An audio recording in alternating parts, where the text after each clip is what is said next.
The last many weeks we were studying about bibliology.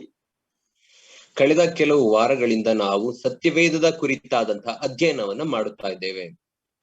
Last week we looked at the different divisions in the word of God. ಕಳೆದ ವಾರ ನಾವು ಸತ್ಯವೇದದಲ್ಲಿರುವಂತಹ ಅಥವಾ ದೇವರ ವಾಕ್ಯದಲ್ಲಿರುವಂತಹ ಬೇರೆ ಬೇರೆ ಭಾಗಗಳ ಕುರಿತಾಗಿ ನಾವು ನೋಡ್ತಾ ಬಂದೆವು. If you look at Christendom today, Christatva, there is a lot of mass confusion. ನಾವು ಕ್ರೈಸ್ತತ್ವವನ್ನ ನಾವು ನೋಡುವಾಗ ಕ್ರೈಸ್ತರಲ್ಲಿ ಅನೇಕ ಸಮೂಹವಾಗಿ ಇರುವಂತಹ ಕೆಲವು ಸಂದೇಹಗಳಿವೆ, ಗಲಿಬಿಲಿಗಳಿವೆ. ಸಾರಿ. Most of us have the same Bible. Would you please repeat, uncle?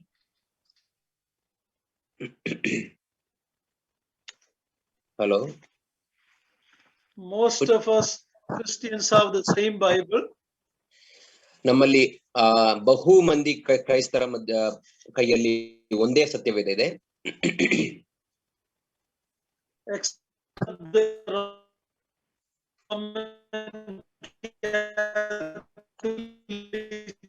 Church has Apocrypha, extra books. Sorry, uncle, I could not hear the last sentence. Except the Roman Catholics have, in the Old Testament, they have added some extra books that is not in our Bible.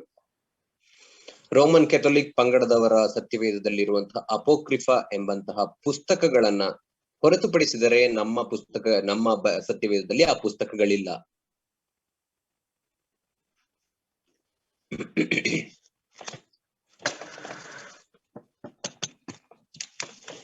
The New Testament that all of us have is the same. ಆದರೆ ನಮ್ಮ ಬಳಿಯಲ್ಲಿರುವಂತಹ ಸತ್ಯವೇದ ಅಥವಾ ಹೊಸ ಒಡಂಬಡಿಕೆಯು ಅದು ಒಂದೇ ಆಗಿದೆ. Yet there are so many denominations. Why?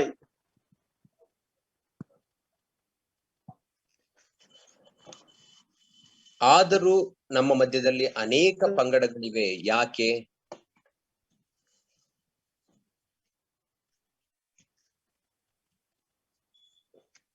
I think we have a connection problem.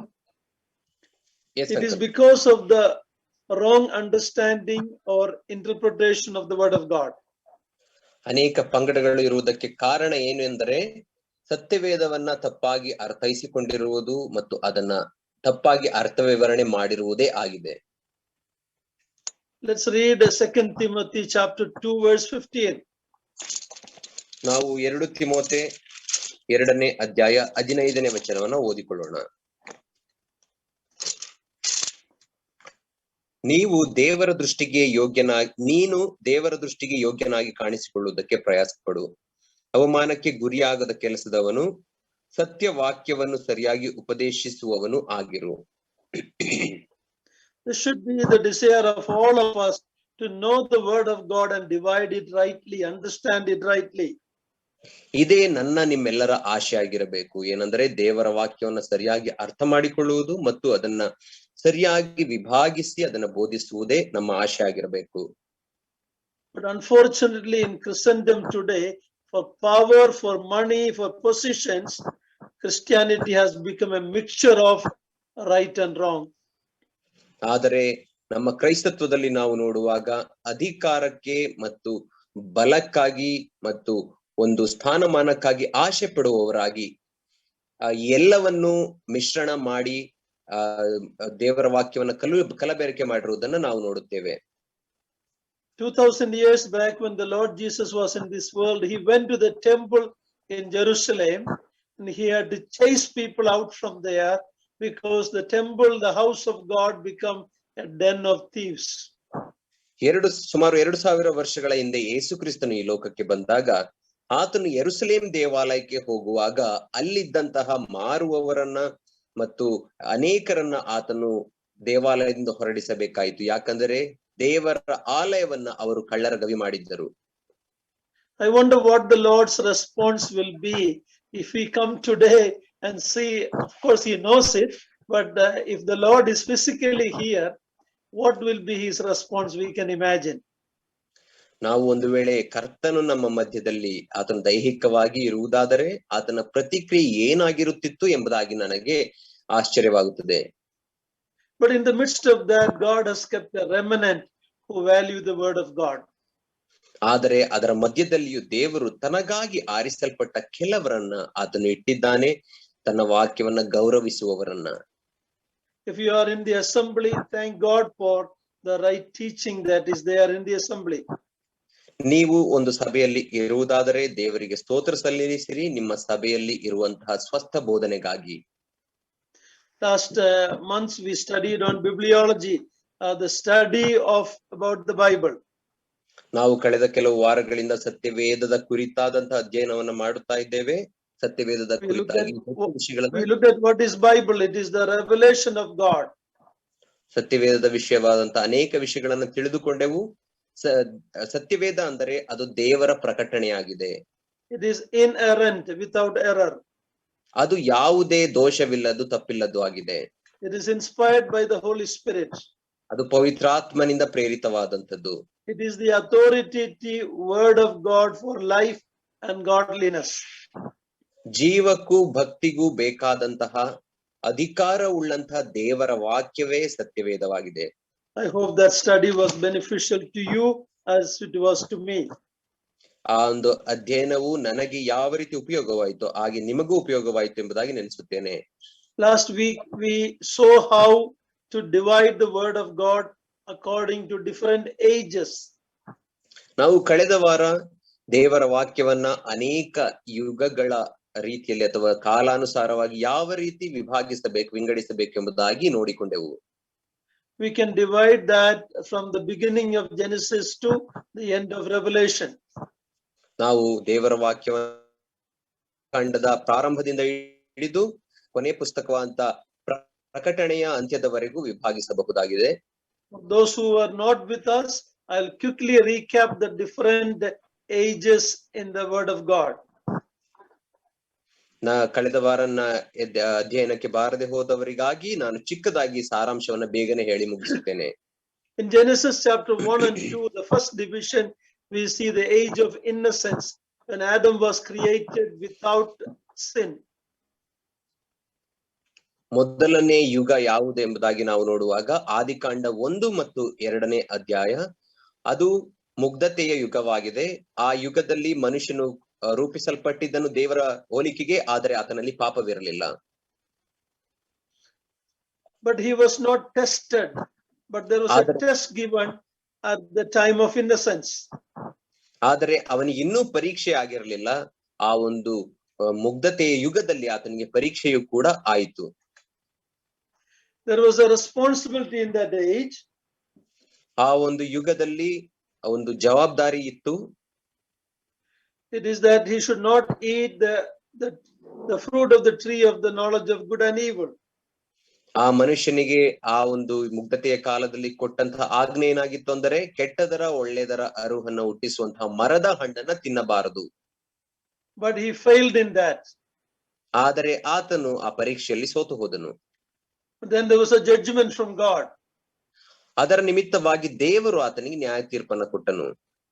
Yet there was the grace of God shown to Adam and Eve. ಅದರ ಮಧ್ಯದಲ್ಲಿಯೂ ದೇವರ ಕೃಪೆಯು ಆದಾಮ ಮತ್ತು ಹವ್ವಳಿಗೆ ತೋರಿಸಲ್ಪಟ್ಟಿತು. Not only that, God clothed them with a coat of skin, but he also gave them the grace, a promise of a coming Messiah.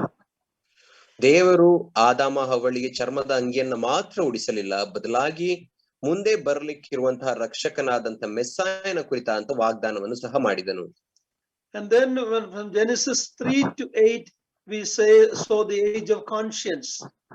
ಮತ್ತು ಆದಿಕಾಂಡ 3ರಿಂದ 8ನೇ ಅಧ್ಯಾಯದವರೆಗೆ ನಾವು ಮನಸ್ಸಾಕ್ಷಿಯ ಯುಗ ಅಥವಾ ಮನಸ್ಸಾಕ್ಷಿಯ ಕಾಲದ ಕುರಿತಾಗಿ ನೋಡಿಕೊಂಡೆವು. Now Adam and Eve know what is right and wrong. ಈಗ ಆದಾಮ ಮತ್ತು ಅವಳಿಗೆ ಒಳ್ಳೆಯದು ಯಾವುದು ಕೆಟ್ಟದ್ದು ಯಾವುದು ಎಂಬುದಾಗಿ ಅರಿವಿಗೆ ಉಂಟು. They are supposed to live by what they know to be right. ಈಗ ಅವರು ಒಳ್ಳೆಯದು ಯಾವುದು ಎಂಬುದಾಗಿ ತಿಳಿದುಕೊಂಡಿದ್ದಾರೋ ಅದರ ಪ್ರಕಾರ ಜೀವಿಸುವ ಹಂಗಿನಲ್ಲಿದ್ದಾರೆ. But we see that age also they failed it ended at the flood of Noah's time. ಆದರೆ ಆ ಯುಗದಲ್ಲಿಯೂ ಅವರು ಸೋತು ಹೋದರು. ಅದು ನೋಹನ ಕಾಲದಲ್ಲಿ ಬಂದಂತಹ ಪ್ರಳಯದಿಂದ ಆ ಯುಗ ಅಂತ್ಯವಾಯಿತು ಎಂಬುದಾಗಿ ನೋಡುತ್ತೇವೆ.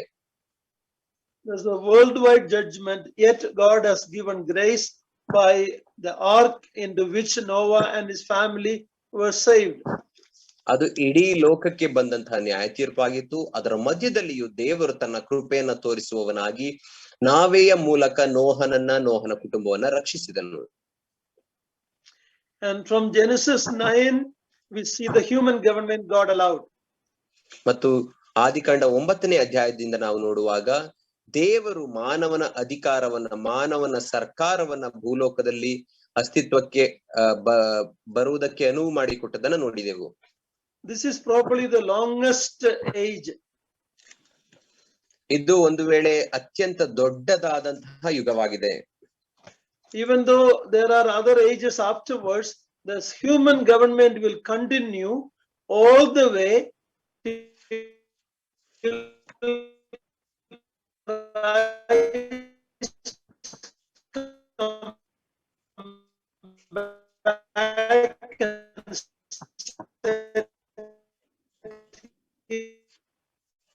Hello.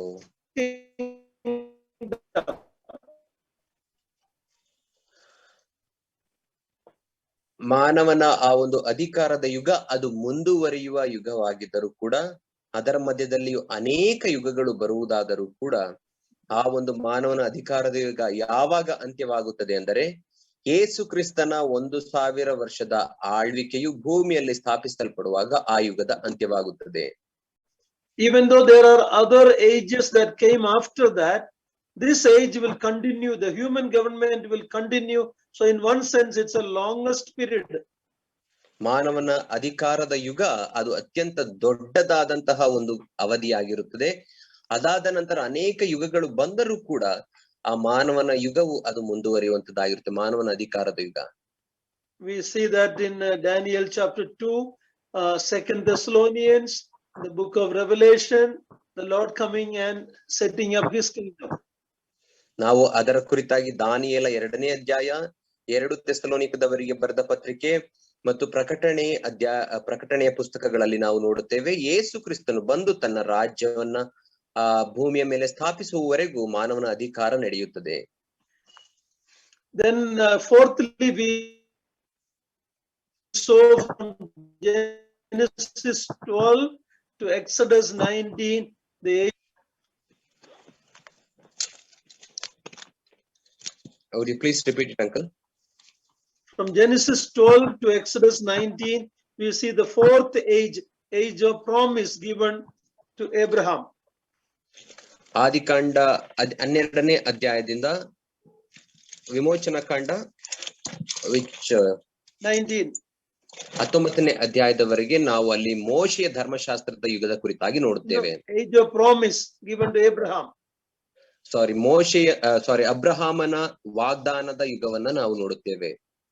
Then from Exodus 20 in Mount Sinai to Acts chapter 1 we see the law of Moses, the age of the law of Moses. ಮತ್ತು ವಿಮೋಚನಾ ಕಾಂಡ 20ನೇ ಅಧ್ಯಾಯದಿಂದ ಅಂದ್ರೆ ಸೀನಾಯಿ ಬೆಟ್ಟದಿಂದ ಹಿಡಿದು ಅಪೊಸ್ತಲರ ಕೃತ್ಯ 2ನೇ ಅಧ್ಯಾಯದವರೆಗೆ ನಾವು ನೋಡುವಾಗ ಅದು ಮೋಶೆಯ ಧರ್ಮಶಾಸ್ತ್ರದ ಯುಗ. The gospel time when the Lord Jesus Christ was that was also under that age. ಮತ್ತು ಸುವಾರ್ತೆಯ ಕಾಲ, ಸುವಾರ್ತೆಗಳು ಸಾರಲ್ಪಟ್ಟಂತಹ ಕಾಲ, ಯೇಸು ಕ್ರಿಸ್ತನ ಭೂಮಿ ಮೇಲೆ ಇದ್ದಂತಹ ಕಾಲವು ಕೂಡ ಈ ಒಂದು ಯುಗದಲ್ಲಿಯೇ ಅದು ಸೇರಿಕೊಳ್ಳುತ್ತದೆ. And then Acts chapter 2 to Revelation 4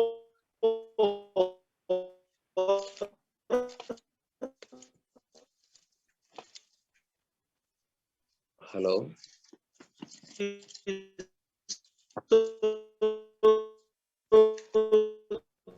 The age of grace or church age.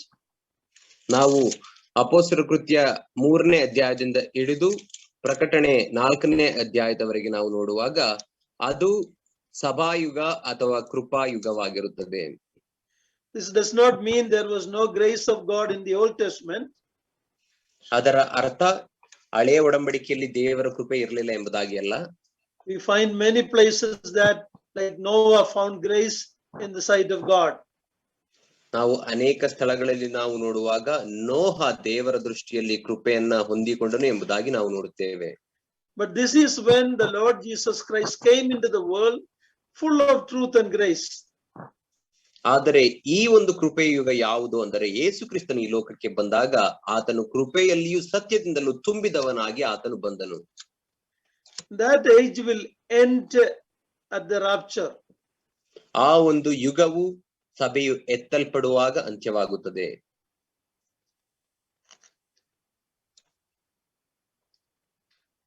Hello, We see that in John 14, 1 Thessalonians 4, 1 Corinthians 15. ನಾವು ಅದನ್ನ ಯೋಹಾನ 14ನೇ ಅಧ್ಯಾಯ, 1 ಥೆಸಲೋನಿಕದವರಿಗೆ ಬರೆದ ಪತ್ರಿಕೆ 4ನೇ ಅಧ್ಯಾಯ ಮತ್ತು ವೈರಲ್ ಸಂಕಲ್ Corinthians 15. 1 ಕೊರಿಂಥ 15ನೇ ಅಧ್ಯಾಯದಲ್ಲಿ ನಾವು ಅದರ ಕುರಿತಾಗಿ ನೋಡಿಕೊಳ್ಳುತ್ತೇವೆ.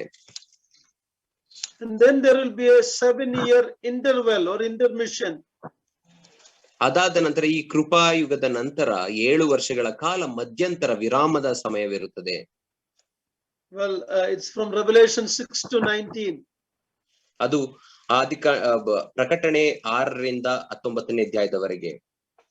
Lastly, we see the kingdom age when the Lord will rule on the throne of David, literally on this earth.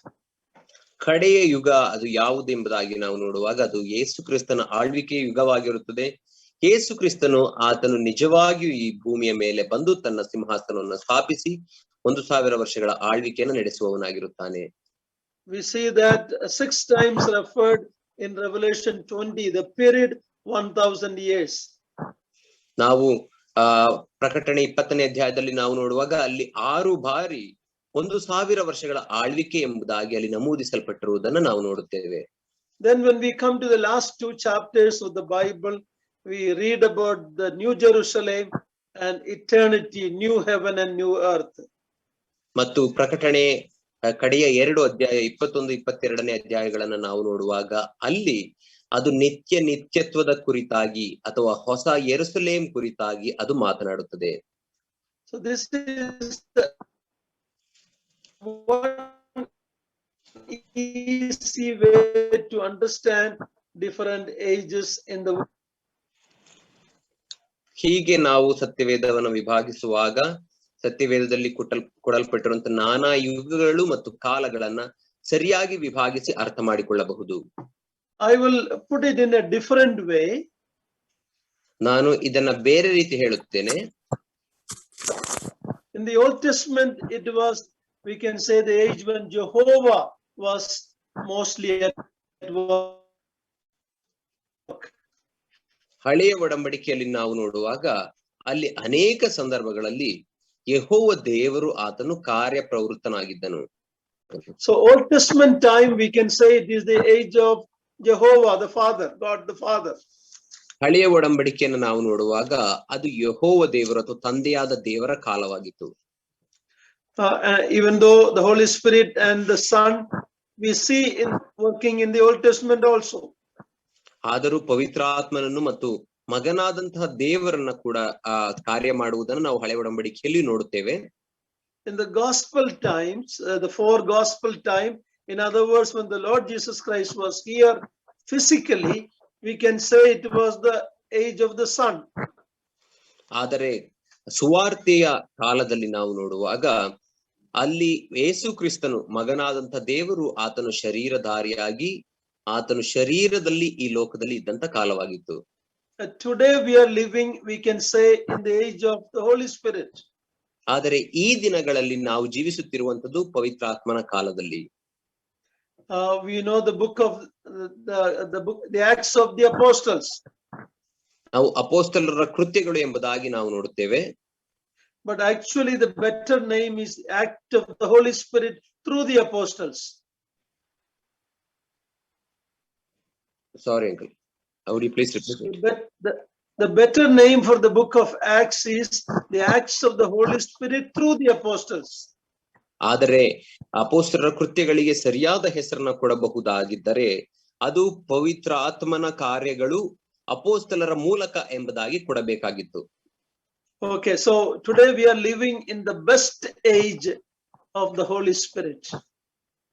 ಈಗ ನಾವು ಅತ್ಯುತ್ತಮವಾದಂತಹ ಕಾಲದಲ್ಲಿ ಅಂದರೆ ಪವಿತ್ರಾತ್ಮನ ಯುಗದಲ್ಲಿ ನಾವು ಜೀವಿಸುತ್ತಾ ಇದ್ದೇವೆ. We are far better off than even the disciples who saw the Lord Jesus Christ physically. ನಾವು ಅಪೋಸ್ತಲರು ಯೇಸು ಕ್ರಿಸ್ತನನ್ನ ದೈಹಿಕವಾಗಿ ನೋಡಿದಂತ ಅಪೋಸ್ತಲರಿಗಿಂತ ಉತ್ತಮವಾದಂತಹ ಪರಿಸ್ಥಿತಿಯಲ್ಲಿ ಜೀವಿಸುತ್ತಾ ಇದ್ದೇವೆ. Because two main reasons: we have the Holy Spirit indwelling in us.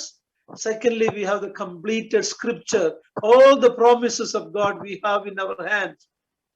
ಅದಕ್ಕೆ ಎರಡು ಕಾರಣಗಳುಂಟು. ಏನೆಂದರೆ ಪವಿತ್ರಾತ್ಮನು ಆತನು ನಮ್ಮಲ್ಲೇ ವಾಸಿಸುವಂತವನಾಗಿದ್ದಾನೆ ಮತ್ತು ಎರಡನೆಯದಾಗಿ ಸಂಪೂರ್ಣವಾಗಿ ಸಂಗ್ರಹಿಸಲ್ಪಟ್ಟಂತಹ ದೇವರ ವಾಕ್ಯವು ಆತನ ವಾಗ್ದಾನಗಳ ಸಮೇತವಾಗಿ ಎಲ್ಲ ವಾಗ್ದಾನಗಳ ಸಮೇತವಾಗಿ ನಮ್ಮ ಕೈಯಲ್ಲಿದೆ. You remember when the Lord Jesus Christ told about John the Baptist that he is the greatest one born of woman, but then he said the least in the kingdom of God is greater than John the Baptist. ನಾವು ಯೇಸು ಸ್ವಾಮಿಯನ್ನ ನಾವು ನೋಡುವಾಗ ಯೋಹಾನ್ನ ಕುರಿತಾಗಿ ಸಾಕ್ಷಿ ಕೊಡುವಾಗ ಆತನು ಹೇಳುತ್ತಾನೆ, ಸ್ತ್ರೀಯರಲ್ಲಿ ಹುಟ್ಟಿದವನಲ್ಲಿ ಯೋಹಾನ್ನಿಗಿಂತ ದೊಡ್ಡವನು ಇನ್ನೂ ಹುಟ್ಟಿಲ್ಲ ಎಂಬುದಾಗಿ ಹೇಳುತ್ತಾನೆ. ಆದರೆ ದೇವರ ರಾಜ್ಯದಲ್ಲಿ ಚಿಕ್ಕವನು ಯೋಹಾನನಿಗಿಂತಲೂ ದೊಡ್ಡವನು ಎಂಬುದಾಗಿ ಆತನು ಹೇಳುವುದನ್ನು ನೋಡುತ್ತೇವೆ. Then after the church is taken, we have the tribulation time, 7 years. ಮತ್ತು ಸಭೆಯು ಎತ್ತಲ್ಪಟ್ಟ ನಂತರ ನಾವು ಒಂದು ಸಂಕಟ ಕಾಲವನ್ನು ನಾವು ನೋಡುತ್ತೇವೆ. ಅದು 7 ವರ್ಷಗಳ ಸಂಕಟ ಕಾಲ. That's when Antichrist will be in focus. Satan and his false trinity. ಆ ಸಂದರ್ಭದಲ್ಲಿ ಕ್ರಿಸ್ತ ವಿರೋಧಿ ಸೈತಾನನ್ನು ಮತ್ತು ಆತನ ಸುಳ್ಳಾದಂತಹ ಆ ಒಂದು ತ್ರಯೇಕತ್ವ ಅದು ಭೂಮಿಯಲ್ಲಿ ಇರುವಂತದ್ದಾಗಿರುತ್ತದೆ. Satan, the dragon, Antichrist and false prophet. ಸೈತಾನನು ಅಥವಾ ಹಳೆಯ ಘಟಸರ್ಪ, ಕ್ರಿಸ್ತ ವಿರೋಧಿ ಮತ್ತು ಸುಳ್ಳು ಪ್ರವಾದಿ 3 ಜನ ಇರುತ್ತಾರೆ. Of course, this time is allowed by God. ಆ ಸಮಯವನ್ನ ದೇವರೇ ಆತನು ಅನುಮತಿಸುವಂತವನಾಗಿರುತ್ತಾನೆ. God is going to show to the world that if you reject the Son of God, the Savior, the Lord, what they will get. ಆ ದಿನದಲ್ಲಿ ದೇವರು ಈ ಲೋಕಕ್ಕೆ ತೋರಿಸುವಂತವನಾಗಿರುತ್ತಾನೆ. ಏನೆಂದರೆ ಮಗನನ್ನ ನೀವು ತಿರಸ್ಕರಿಸುವುದಾದರೆ, ದೇವರನ್ನ ತಿರಸ್ಕರಿಸುವುದಾದರೆ ನಿಮಗೆ ಸಿಗುವುದು ಏನು ಎಂಬುದಾಗಿ ಲೋಕಕ್ಕೆ ತೋರಿಸುತ್ತಾನೆ. Then the last age is the millennium, when the Son of God, the Son of David will be ruling this world. ಮತ್ತು ಕೊನೆಯ ಯುಗ ಅದು 1000 ವರ್ಷಗಳ ಆಳ್ವಿಕೆ ಯುಗ. ಆಗ ದೇವರ ಮಗನ ಅಂತ ಯೇಸು ಕ್ರಿಸ್ತನು ಭೂಲೋಕದಲ್ಲಿ ಆಳ್ವಿಕೆ ಮಾಡುತ್ತಾನೆ. So we're going to look at these divisions a little bit more clearer. ನಾವು ಈ ಒಂದು ವಿಭಾಗಗಳನ್ನ ಇನ್ನೂ ಸ್ಪಷ್ಟವಾಗಿ ನೋಡಿಕೊಳ್ಳುತ್ತೇವೆ. We all know that Bible is divided into 2 sections, the Old Testament and the New Testament. ನಮ್ಮೆಲ್ಲರಿಗೂ ಗೊತ್ತು, ಸತ್ಯವೇದವು ಅದು 2 ಭಾಗವಾಗಿ ವಿಂಗಡಿಸಲ್ಪಟ್ಟಿದೆ, ಹಳೆಯ ಒಡಂಬಡಿಕೆ ಮತ್ತು ಹೊಸ ಒಡಂಬಡಿಕೆ ಎಂಬುದಾಗಿ. So these divisions are very clear in the word of God if we study it. ಈ ಒಂದು ವಿಭಾಗವು ಅದು ದೇವರ ವಾಕ್ಯದಲ್ಲಿ ಸ್ಪಷ್ಟವಾಗಿದೆ ನೀವು ಅದನ್ನ ಓದುವಾಗ. We also know about the Jews and the Gentiles, the division, that division also we can see in the word of God. ನಾವು ದೇವರ ವಾಕ್ಯದಲ್ಲಿ ಯಹೂದ್ಯರು ಮತ್ತು ಅನ್ಯ ಜನರು ಎಂಬುದಾಗಿ ಮಾಡಲ್ಪಟ್ಟಿರುವಂತಹ ಒಂದು ವಿಭಾಗವನ್ನು ಕೂಡ ಅಲ್ಲಿ ನಾವು ನೋಡಬಹುದು. So when we divide the Bible in another way, ನಾವು ಸತ್ಯವೇದವನ್ನ ಇನ್ನೊಂದು ವಿಧದಲ್ಲಿ ವಿಭಾಗಿಸುವುದಾದರೆ, from Genesis up to Genesis 12, mankind was only one group. ನಾವು ಆದಿಕಾಂಡ 1ನೇ ಅಧ್ಯಾಯದಿಂದ 12ನೇ ಅಧ್ಯಾಯದವರೆಗೆ ನಾವು ನೋಡುವಾಗ ಮನುಷ್ಯನು ಅದು ಅಲ್ಲಿ ಒಂದೇ ಗುಂಪಿರುವುದನ್ನು ನಾವು ನೋಡುತ್ತೇವೆ. Adam's descendants or Noah's descendants. ಆದಾಮನ ನೋಹನ ವಂಶಕರು ಎಂಬುದಾಗಿ ನಾವು ಹೇಳಬಹುದು. But in that there were true believers, there were unbelievers. There were the descendants of Cain, the descendants of Seth. ಅಲ್ಲಿ ನಾವು ನೋಡುವಾಗ ನಿಜವಾದಂತ ವಿಶ್ವಾಸಿಗಳು ಮತ್ತು ಸುಳ್ಳು ವಿಶ್ವಾಸಿಗಳು ಎಂಬುದಾಗಿ 2 ವಿಧ, ಕಾಯಿನನ ಸಂತಾನದವರು ಮತ್ತು ಹೇಬೆಲನ ಸಂತಾನದವರು.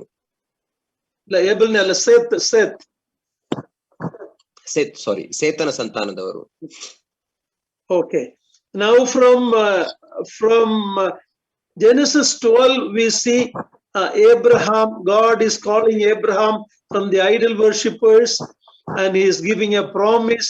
The nation Israel will come from him. ಆದಿಕಾಂಡ 12ನೇ ಅಧ್ಯಾಯದಿಂದ ನಾವು ಮುಂದಕ್ಕೆ ನಾವು ನೋಡುವಾಗ ದೇವರು ಅನ್ಯ ಜನನಾಗಿದ್ದಂತಹ ಅಬ್ರಹಾಮನನ್ನ ಕರೆಯುವುದನ್ನ ಮತ್ತು ಆತನಿಗೆ ವಾಗ್ದಾನವನ್ನ ಕೊಟ್ಟು ಆತನಿಂದ ಇಸ್ರಾಯೇಲ್ ಎಂಬ ಜನಾಂಗ ಉಂಟಾಗುವುದನ್ನ ನಾವು ನೋಡುತ್ತೇವೆ. So even though that promise was there from Genesis 12, ಆ ಒಂದು ವಾಗ್ದಾನವು ಆದಿಕಾಂಡ 12ನೇ ಅಧ್ಯಾಯದಿಂದಲೇ ಇದ್ದರೂ ಸಹ it was the grandson of Abraham, Jacob's time. In Genesis 32:28, his name was changed to Israel.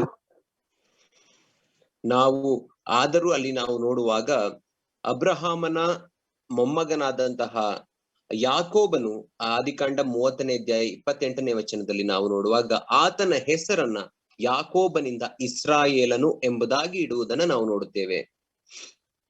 Chapter 32 verse 28, 32. ಆದಿಕಾಂಡ 32ನೇ ಅಧ್ಯಾಯ 28ನೇ ವಚನ.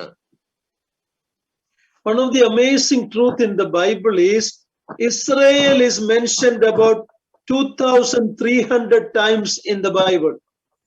ಇನ್ನೊಂದು ಸತ್ಯವೇದದ ಅದ್ಭುತ ಯಾವುದು ಎಂಬುದಾಗಿ ನಾವು ನೋಡುವಾಗ ಇಸ್ರಾಯೇಲ್ ಎಂಬಂತ ಹೆಸರು ಸುಮಾರು 2300 ಬಾರಿ ಸತ್ಯವೇದದಲ್ಲಿ ನಮೂದಿಸಲ್ಪಟ್ಟಿದೆ. It is more mentioned than the church. ಸಭೆ ಎಂಬಂತ ಹೆಸರಿಗಿಂತಲೂ ಹೆಚ್ಚು ಬಾರಿ ಅದು ನಮೂದಿಸಲ್ಪಟ್ಟಿದೆ. Somebody asked, how do you know the Bible is true? ಕೆಲವರು ಈ ರೀತಿ ಕೇಳಬಹುದು, ನಿಮಗೆ ಹೇಗೆ ಗೊತ್ತು ಸತ್ಯವೇದ ನಿಜ ಅಥವಾ ಸತ್ಯವಾಗಿದೆ ಎಂಬುದಾಗಿ? Can you say it in one word? ಅದನ್ನ ನೀವು ಒಂದು ಮಾತಿನಲ್ಲಿ ಹೇಳುವುದಾದರೆ, ಒಂದು ಪದದಲ್ಲಿ ಹೇಳುವುದಾದರೆ? Jew, Israel. ಆ ಒಂದು ಪದದಲ್ಲಿ ಹೇಳುವುದಾದರೆ ಯಹೂದ್ಯರು ಅಥವಾ ಇಸ್ರಾಯೇಲ್ ಎಂಬುದಾಗಿ ಹೇಳಬಹುದು. That Israel's existence is the proof, one of the main proof that the Bible is the word of God. ಇಸ್ರಾಯೇಲರ ಅಸ್ತಿತ್ವವೇ ಅದು ಸತ್ಯವೇದವು ದೇವರ ವಾಕ್ಯವಾಗಿದೆ ಎಂಬುದಕ್ಕೆ ಒಂದು ಸಾಕ್ಷ್ಯಾಧಾರವಾಗಿದೆ. So from Genesis 12 or Genesis 32, when the name became Israel, till Acts 1, in the world there are two group of people, Jews and Gentiles. ಆದಿಕಾಂಡ 32ನೇ ಅಧ್ಯಾಯದಿಂದ ಅಲ್ಲಿ ಇಸ್ರಾಯೇಲ್ ಎಂಬಂತ ಹೆಸರು ಕೊಡಲ್ಪಟ್ಟಿರುವುದರಿಂದ ಹಿಡಿದು ಆ ಅಪೊಸ್ತಲರ ಕೃತ್ಯದವರೆಗೂ ನಾವು ನೋಡುವಾಗ ಭೂಮಿಯ ಮೇಲೆ ಎರಡು ವಿಧವಾದ ಜನರಿದ್ದಾರೆ. ಯಾರಂದ್ರೆ ಯಹೂದ್ಯರು ಮತ್ತು ಅನ್ಯ ಜನರು. Now from Acts chapter 2, we see today three group of people among mankind in the world. ಆದರೆ ಅಪೊಸ್ತಲರ ಕೃತ್ಯ 2ನೇ ಅಧ್ಯಾಯದಿಂದ ಮುಂದಕ್ಕೆ ನಾವು ನೋಡುವಾಗ ಈ ದಿನ ಭೂಮಿಯಲ್ಲಿ 3 ವಿಧವಾದಂತ ಜನರಿರುವುದನ್ನ ನಾವು ನೋಡುತ್ತೇವೆ. Read 1 Corinthians chapter 10 verse 32. 1 ಕೊರಿಂಥ 10ನೇ ಅಧ್ಯಾಯ 32ನೇ ವಚನವನ್ನು ನಾವು ಓದಿಕೊಳ್ಳೋಣ.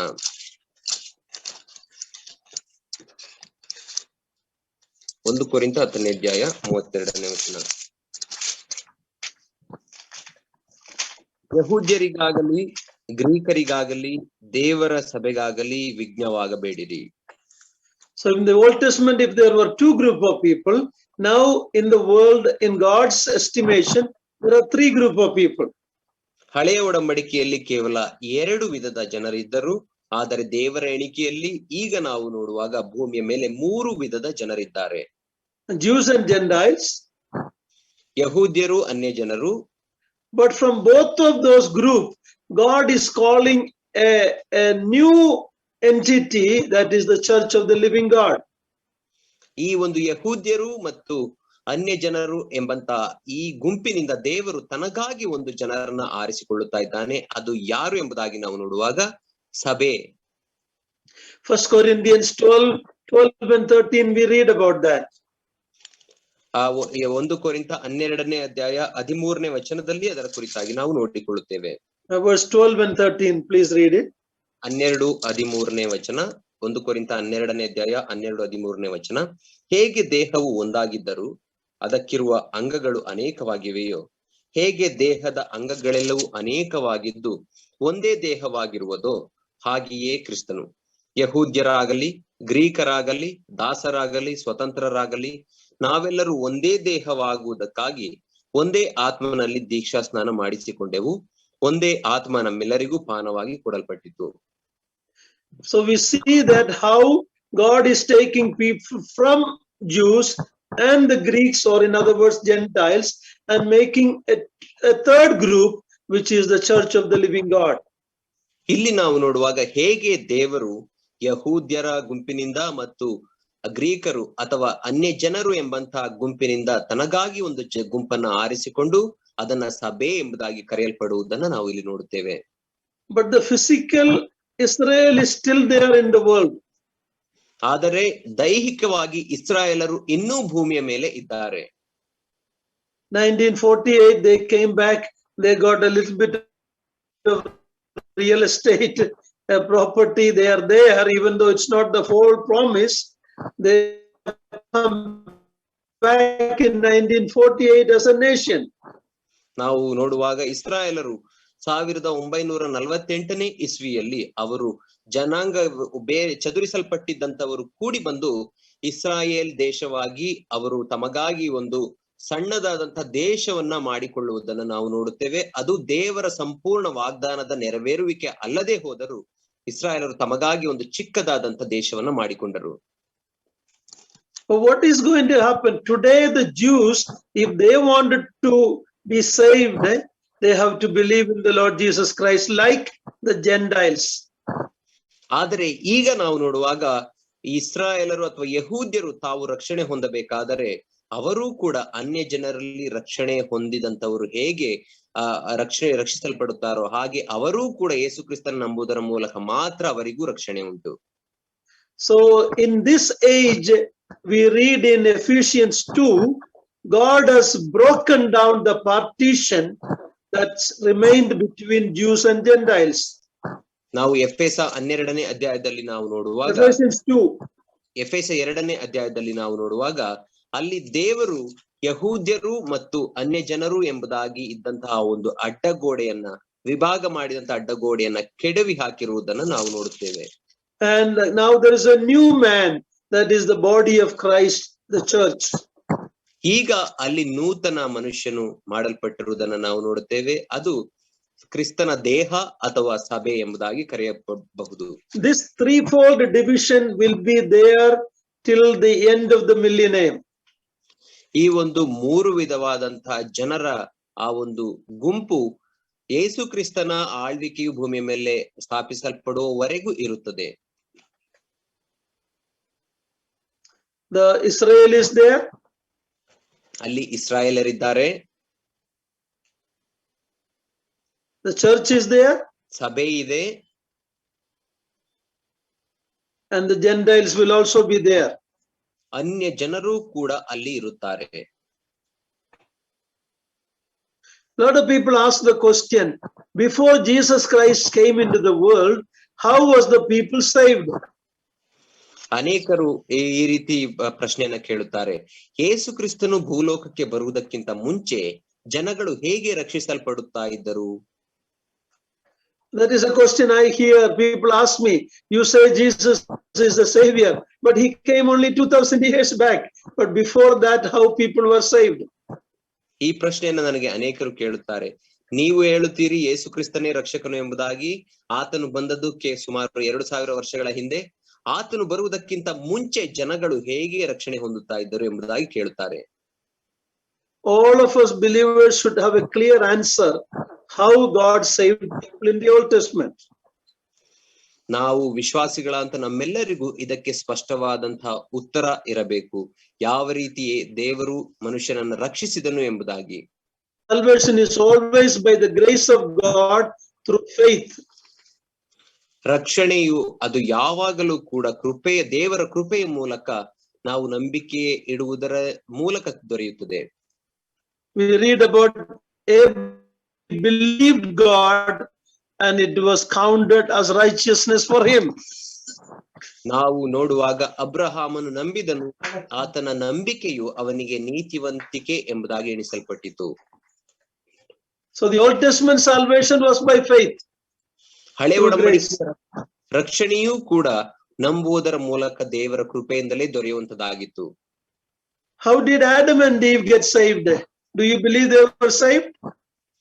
ಆದಾಮ ಮತ್ತು ಹವ್ವಳು ಹೇಗೆ ರಕ್ಷಿಸಲ್ಪಟ್ಟರು? ಆದಾಮ ಹವ್ವಳು ಕೂಡ ರಕ್ಷಿಸಲ್ಪಟ್ಟರು ಎಂಬುದಾಗಿ ನೀವು ನೆನೆಸುತ್ತೀರಾ?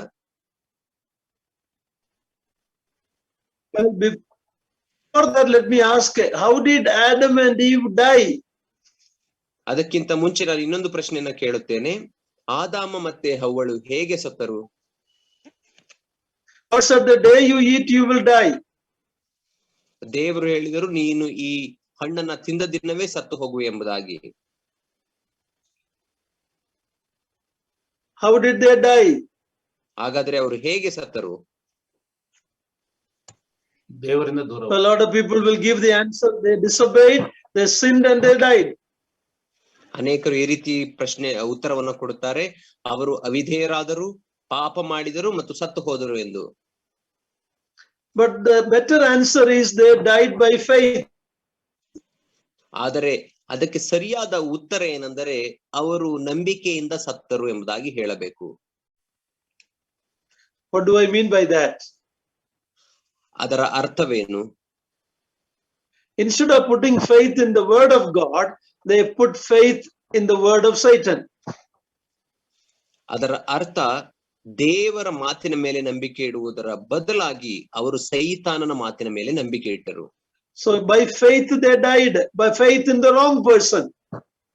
ಅವರು ನಂಬಿಕೆಯಿಂದಲೇ ಸತ್ತರು, ಅಂದ್ರೆ ತಪ್ಪಾದ ವ್ಯಕ್ತಿಯ ಮೇಲೆ ನಂಬಿಕೆ ಇಡುವುದರ ಮೂಲಕ ಅವರು ಸತ್ತರು.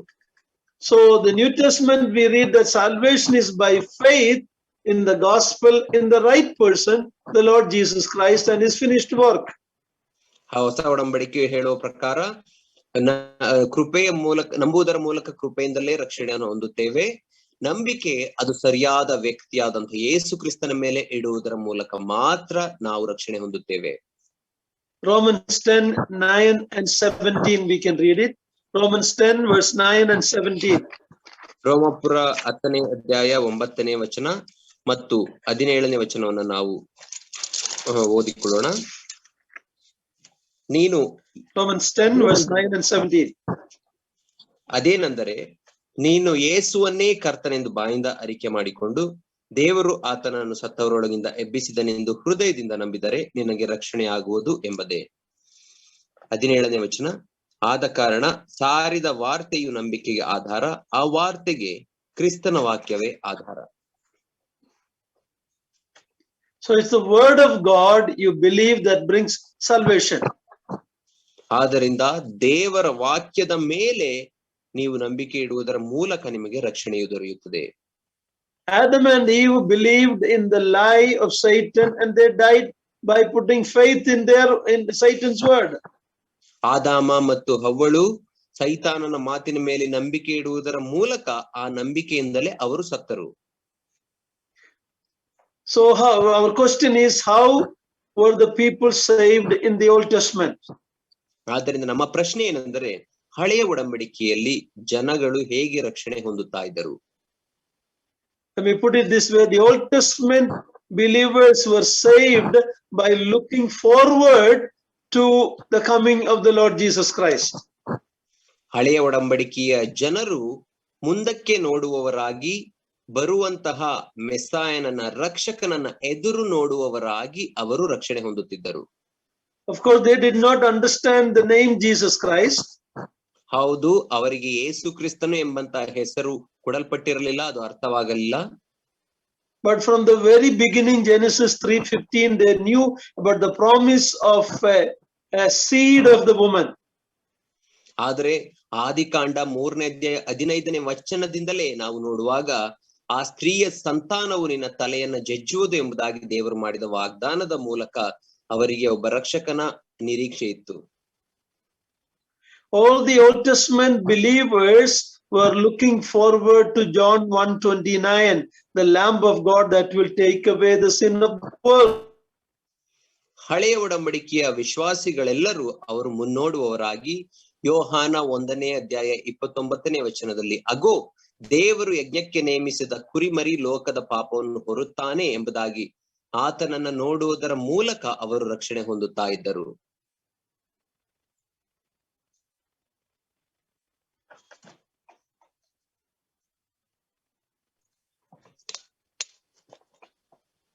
The Old Testament saints were looking forward to the coming of the Lamb of God. And the sacrifices they brought forward were pointed towards the Lamb of God sacrifice. ಹಳೆಯ ಒಡಂಬಡಿಕೆಯ ವಿಶ್ವಾಸಿಗಳು ಮುಂದೆ ಬರುವಂತಹ ದೇವರ ಕುರಿಮರಿಗಾಗಿ ಅವರು ಎದುರು ನೋಡುತ್ತಾ ಇದ್ದರು.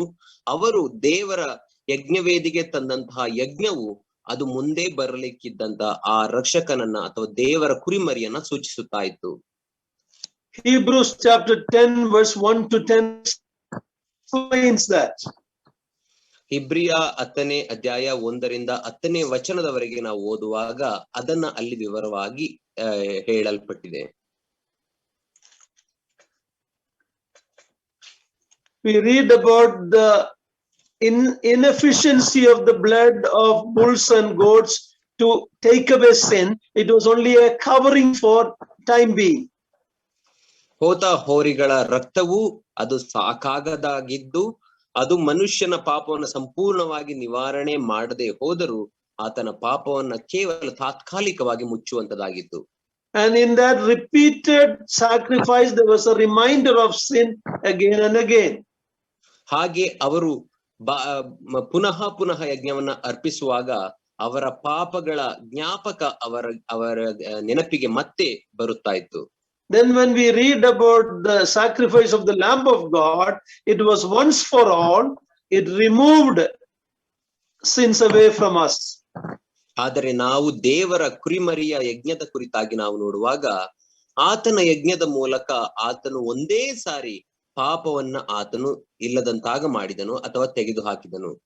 So the Old Testament saints were saved, we can say, on credit, if you understand. Kannadalli henge means they look forward to. It was on credit. ನಾವು ಹಳೆ ಒಡಂಬಡಿಕೆಯ ವಿಶ್ವಾಸಿಗಳು ಹೇಗೆ ರಕ್ಷಿಸಲ್ಪಟ್ಟರು ಎಂಬುದಾಗಿ ನಾವು ನೋಡುವಾಗ ಅವರು ಮುನ್ನೋಡುವವರಾಗಿ ಅವರ ಆ ಒಂದು ವಾಗ್ದಾನವನ್ನ ಆಗಲೇ ತಮ್ಮ ಖಾತೆಗೆ ಹೊಂದಿಕೊಂಡ ಹಾಗೆ ಅವರು ರಕ್ಷಣೆಯನ್ನ ಹೊಂದಿದರು. They look forward to the coming of the seed of woman, the Lamb of God. We look backward to the finished work of the cross. So salvation in the Old Testament, in the New Testament, is this on the same basis. ಅವರು ಮುನ್ನೋಡುವವರಾಗಿ ದೇವರು ವಾಗ್ದಾನ ಮಾಡಿದ ಆ ಸ್ತ್ರೀಯ ಸಂತಾನ ಬರಲಿಕ್ಕಿದ್ದಂತಹ ರಕ್ಷಕನನ್ನ ಅಥವಾ ದೇವರ ಕುರಿಮರಿಯನ್ನ ಎದುರು ನೋಡುವವರಾಗಿದ್ದರು. ಇದೇ ಒಂದು ಸಂಬಂಧ ಹಳೆ ಒಡಂಬಡಿಕೆ ಹೊಸ ಒಡಂಬಡಿಕೆಯಲ್ಲಿ ಇರುವುದನ್ನು ನಾವು ನೋಡುತ್ತೇವೆ. New Testament, we look backward to the finished work of the Lord on the cross. ಹೊಸ ಒಡಂಬಡಿಕೆಯಲ್ಲಿ ನಾವು ಯೇಸು ಕ್ರಿಸ್ತನು ಶಿಲುಬೆ ಮೇಲೆ ಮಾಡಿ ಮುಗಿಸಿದಂತ ಕಾರ್ಯವನ್ನ ಹಿಂದೆ ತಿರುಗಿ ನಾವು ನೋಡುವವರಾಗಿದ್ದೇವೆ. So the cross was the central plan of God for man's salvation. ಆದ್ದರಿಂದ ಶಿಲುಬೆಯು ಅದು ದೇವರ ಕೇಂದ್ರ ಬಿಂದುವಾಗಿತ್ತು ಮನುಷ್ಯನ ರಕ್ಷಣೆಗಾಗಿ. The Old Testament believers were saved the same way. The New Testament believers are saved the same way. One look forward, one look backward. ಹಳೆಯ ಒಡಂಬಡಿಕೆ ವಿಶ್ವಾಸಿಗಳು ಕೂಡ ಅದೇ ರೀತಿ ರಕ್ಷಿಸಲ್ಪಟ್ಟರು, ಹೊಸ ಒಡಂಬಡಿಕೆ ವಿಶ್ವಾಸಿಗಳು ಕೂಡ ಅದೇ ರೀತಿ ರಕ್ಷಿಸಲ್ಪಟ್ಟರು. ಹಳೆ ಒಡಂಬಡಿಕೆ ವಿಶ್ವಾಸಿಗಳು ಮುನ್ನೋಡುವವರಾಗಿದ್ದರು, ಹೊಸ ಒಡಂಬಡಿಕೆ ವಿಶ್ವಾಸಿಗಳು ಶಿಲುಬೆಯನ್ನ ಹಿಂದೆ ತಿರುಗಿ ನಾವು ನೋಡುವವರಾಗಿ ರಕ್ಷಣೆ ಹೊಂದುತ್ತೇವೆ. When you look at the sacrifice of the Old Testament, it was repeated and the priest standing ministering in that sacrifice. ಹಳೆಯ ಒಡಂಬಡಿಕೆಯಲ್ಲಿ ಯಜ್ಞಗಳು ಅದು ಮತ್ತೆ ಮತ್ತೆ ಪುನಃ ಅದು ಸಮರ್ಪಿಸಲ್ಪಡುತ್ತಾ ಇತ್ತು ಮತ್ತು ಯಾಜಕನು ಆತನು ಮಧ್ಯವರ್ತಿಯಾಗಿ ಆತನು ನಿಂತಿರುತ್ತಾ ಇದ್ದನು. But Christ finished the work and he sat down at the right hand of the Father. ಆದರೆ ಯೇಸು ಕ್ರಿಸ್ತನು ಆ ಕಾರ್ಯವನ್ನ ಸಂಪೂರ್ಣವಾಗಿ ಮುಗಿಸಿದವನಾಗಿ ತಂದೆಯ ಬಲಗಡೆಯಲ್ಲಿ ಆತನು ಕೂತುಕೊಂಡನು. Hebrews 1:3, please read that. ಇಬ್ರಿಯ 1ನೇ ಅಧ್ಯಾಯ 3ನೇ ವಚನವನ್ನ ನಾವು ಓದಿಕೊಳ್ಳೋಣ. Hebrews 1:3. ಇಬ್ರಿಯ 1ನೇ ಅಧ್ಯಾಯ 3ನೇ ವಚನ.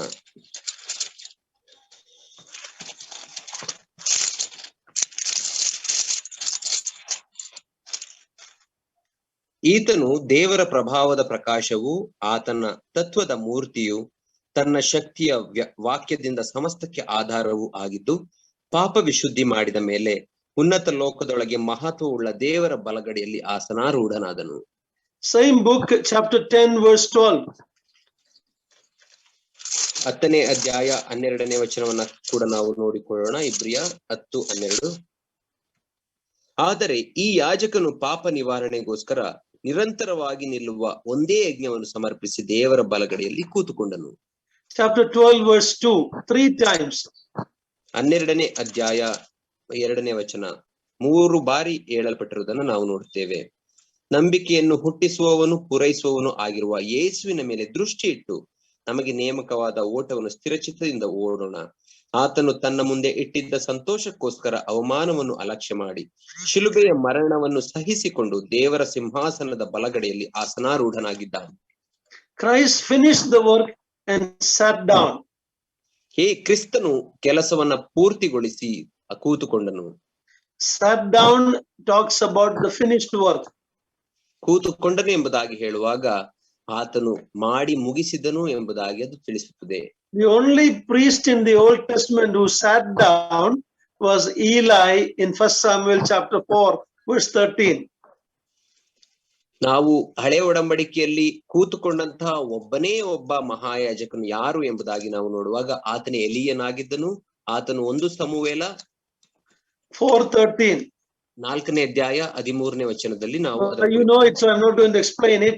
He sat down and then he fell backward and his neck broke and he died. ಆತನು ಕೂತುಕೊಂಡನು ಮತ್ತು ಹಿಂದಕ್ಕೆ ಬಿದ್ದು ಆತನ ಕುತ್ತಿಗೆ ಮುರಿಯಲ್ಪಟ್ಟು ಸತ್ತನು ಎಂಬುದಾಗಿ ನಾವು ನೋಡುತ್ತೇವೆ. So when people ask the question how people were saved before Jesus came, we have to be very clear that salvation is by grace through faith from the very beginning till the end. ಆದ್ದರಿಂದ ಜನಗಳು ನಮಗೆ ಪ್ರಶ್ನೆಯನ್ನ ಕೇಳುವಾಗ ಯೇಸು ಕ್ರಿಸ್ತನು ಬರುವುದಕ್ಕಿಂತ ಮುಂಚೆ ಜನರು ಹೇಗೆ ರಕ್ಷಿಸಲ್ಪಡುತ್ತಾ ಇದ್ದರು ಎಂಬುದಾಗಿ ಅದಕ್ಕೆ ಸ್ಪಷ್ಟವಾದಂತಹ ಉತ್ತರ ಏನಂತಂದರೆ ಯೇಸು ಕ್ರಿಸ್ತನ ಮೇಲೆ ನಂಬಿಕೆ ಇಡುವುದರ ಮೂಲಕ ಮಾತ್ರ ರಕ್ಷಣೆ. So we were looking last week and today about the different divisions in the word of God, how to rightly divide and understand the word of God. ನಾವು ಕಳೆದ ವಾರ ಮತ್ತು ಇಂದು ದೇವರ ವಾಕ್ಯವನ್ನು ಸ್ಪಷ್ಟವಾಗಿ ವಿಭಾಗ ಮಾಡುವುದು ಹೇಗೆ, ಅದನ್ನ ಅರ್ಥ ಮಾಡಿಕೊಳ್ಳುವುದು ಹೇಗೆ ಎಂಬುದಾಗಿ ಕಲಿಯುತ್ತಾ ಇದ್ದೇವೆ. Now this is a study, this is not a message. ಇದು ಒಂದು ಅಧ್ಯಯನವಾಗಿದೆ, ಇದು ಒಂದು ಸಂದೇಶವಲ್ಲ. So we need to understand the difference that we are studying about the different divisions in the word of God. ಆದ್ದರಿಂದ ಈ ವ್ಯತ್ಯಾಸವನ್ನು ನಾವು ತಿಳಿದುಕೊಳ್ಳಬೇಕು. ನಾವು ಮಾಡುತ್ತಿರುವುದು ಸತ್ಯವೇದದಲ್ಲಿ ಕೊಡಲ್ಪಟ್ಟಿರುವ ಅನೇಕ ವಿಭಾಗಗಳ ಕುರಿತಾದ ಅಧ್ಯಯನವಾಗಿದೆ. There is an English word or a better understanding for this teaching. It's called dispensationalism. Andre yugagala karyakrama, deiva vyavasthagalu. How do you, I don't know what is the right word for dispensationalism in Kannada. ನಾವು English ಭಾಷೆಯಲ್ಲಿ ನಾವು ನೋಡುವಾಗ ಅದಕ್ಕೆ ಒಂದು ಸರಿಯಾದಂತಹ ಪದವು ಕೊಡಲ್ಪಟ್ಟಿದೆ, dispensation ಎಂಬುದಾಗಿ. ಅದರ ಅರ್ಥ ಯುಗಗಳ ಕುರಿತಾದಂತಹ ಅಧ್ಯಯನ ಅಥವಾ ದೇವರ ಕಾಲಗಳ ಅಧ್ಯಯನ ಎಂಬುದಾಗಿ. Yeah, this is a method of study to understand the scripture better. ಇದು ಸತ್ಯವೇದವನ್ನ ಸರಿಯಾಗಿ ಅರ್ಥ ಮಾಡಿಕೊಳ್ಳಲಿಕ್ಕೆ ಇರುವಂತಹ ಒಂದು ಸಾಧನವಾಗಿದೆ. God is dealing with people in different ways in different ages. ದೇವರು ಬೇರೆ ಬೇರೆ ಯುಗಗಳಲ್ಲಿ ಜನರೊಟ್ಟಿಗೆ ಬೇರೆ ಬೇರೆ ರೀತಿಯಾಗಿ ಆತನು ವ್ಯವಹರಿಸುತ್ತಿದ್ದಾನೆ. Even though salvation is by grace and faith, ನಂಬಿಕೆ ರಕ್ಷಣೆಯು ಅದು ಕೃಪೆಯ ಮೂಲಕ ನಂಬುವುದರ ಮೂಲಕ ದೊರೆಯುವಂತದ್ದಾಗಿದ್ದರೂ ಕೂಡ God didn't have two ways of salvation. ದೇವರು ರಕ್ಷಣೆಗಾಗಿ 2 ಮಾರ್ಗಗಳನ್ನ ಏರ್ಪಡಿಸಿರಲಿಲ್ಲ. Always by grace and faith. ಅದು ಯಾವಾಗಲೂ ನಂಬುವುದರ ಮೂಲಕ ಕೃಪೆಯಿಂದಲೇ ರಕ್ಷಣೆ. Grace is from God's side, faith is from our side. ಕೃಪೆಯು ಅದು ದೇವರ ಕಡೆಯಿಂದ ದೊರೆಯುವಂತದ್ದಾಗಿದೆ, ನಂಬಿಕೆ ಅದು ನಮ್ಮ ಕಡೆಯಿಂದ ಬರುವುದಾಗಿರಬೇಕು. But God's dealing with people in different ages were not the same.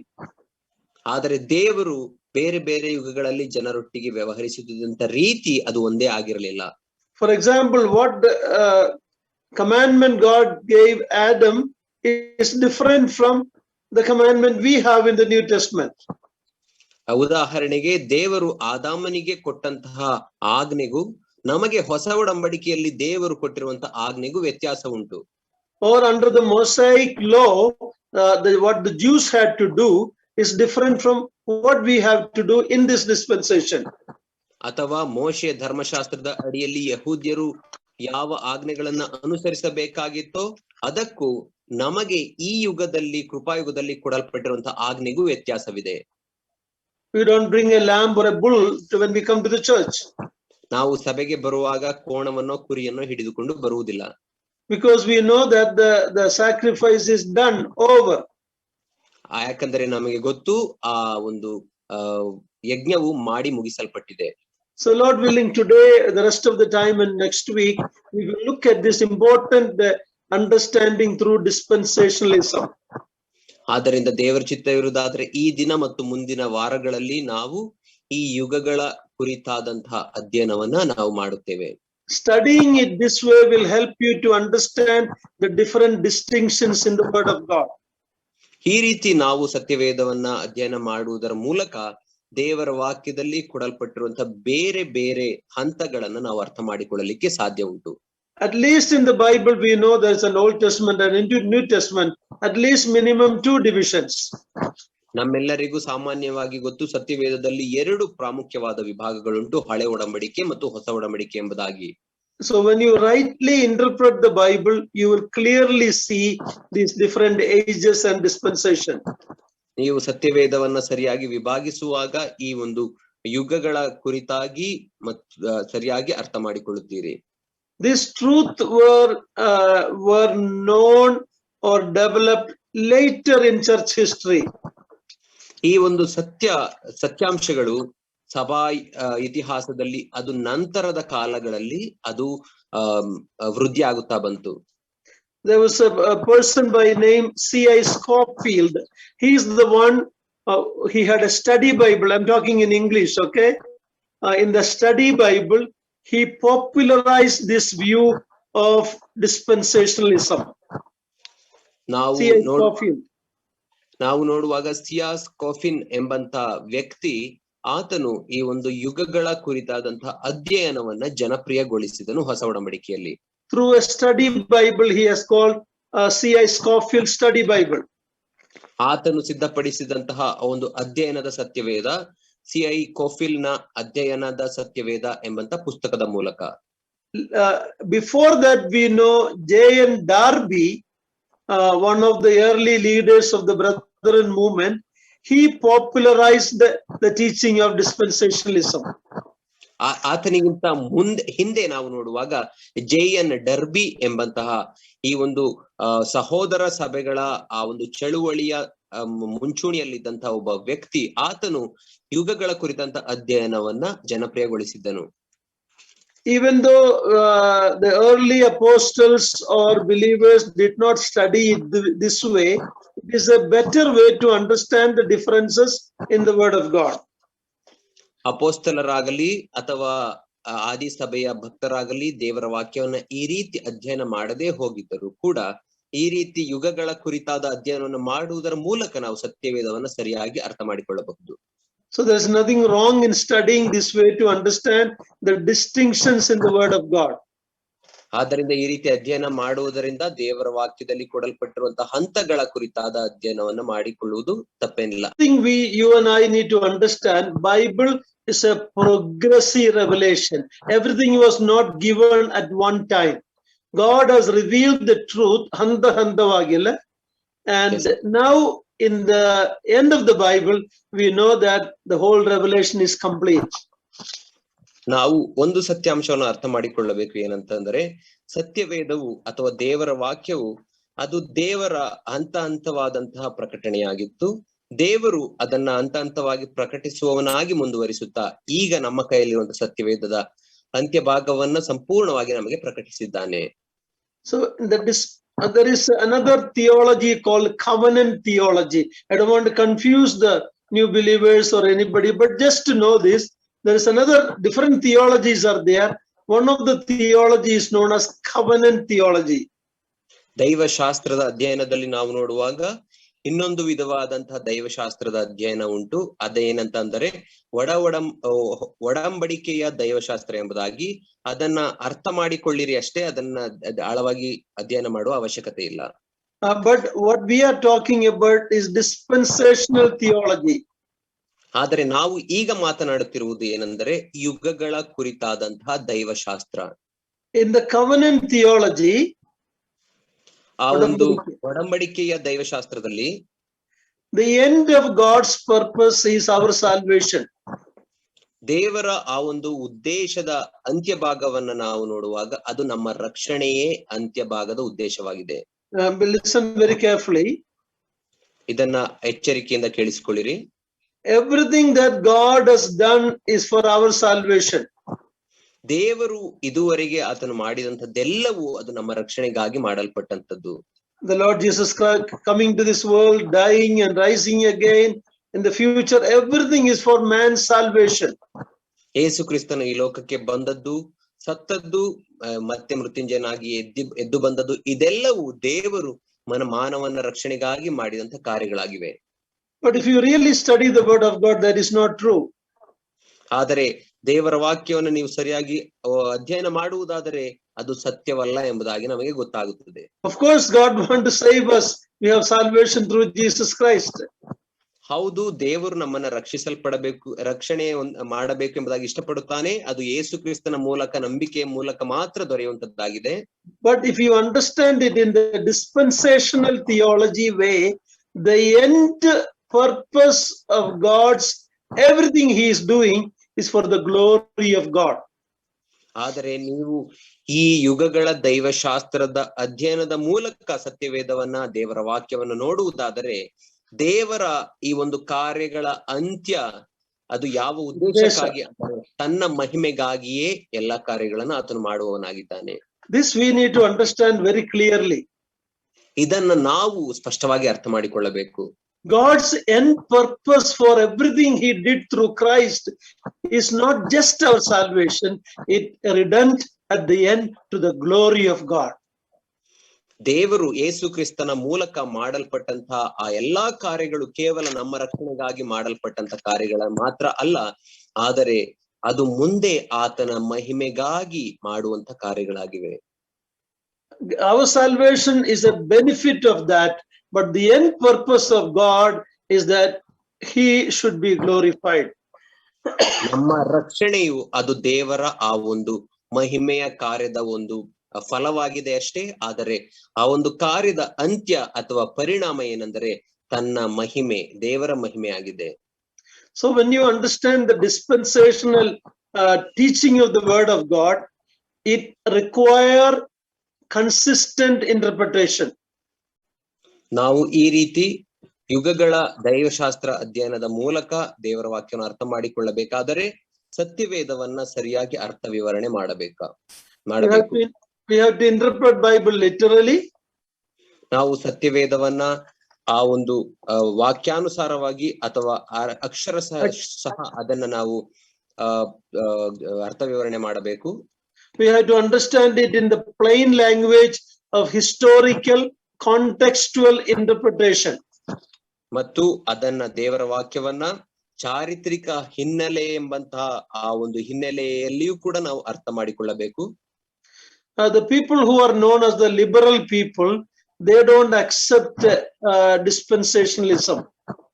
ಉದಾರತಾವಾದಿಗಳು ಎಂಬುದಾಗಿ ಕರೆಯಲ್ಪಡುವಂತಹ ಜನರು, ಅವರು ಈ ಒಂದು ಯುಗಗಳ ದೈವಶಾಸ್ತ್ರವನ್ನ ಅಂಗೀಕರಿಸಿಕೊಳ್ಳುವುದಿಲ್ಲ. Because they don't like the plain interpretation of the word of God. ಯಾಕಂದರೆ ಅವರು ಸತ್ಯವೇದವನ್ನ ಸಾಮಾನ್ಯವಾಗಿ ಅರ್ಥ ಮಾಡಿಕೊಳ್ಳುವುದನ್ನ ಇಷ್ಟಪಡುವುದಿಲ್ಲ. Some of those people don't believe in a literal millennium. ಆ ಜನರಲ್ಲಿ ಕೆಲವರು ಅಕ್ಷರಶಃ 1000 ವರ್ಷದ ಆಳ್ವಿಕೆ ಇದೆ ಎಂಬುದಾಗಿ ಹೇಳುವಾಗ ಅದನ್ನು ನಂಬುವುದಿಲ್ಲ. But when you correctly interpret the Bible, you will see these divisions.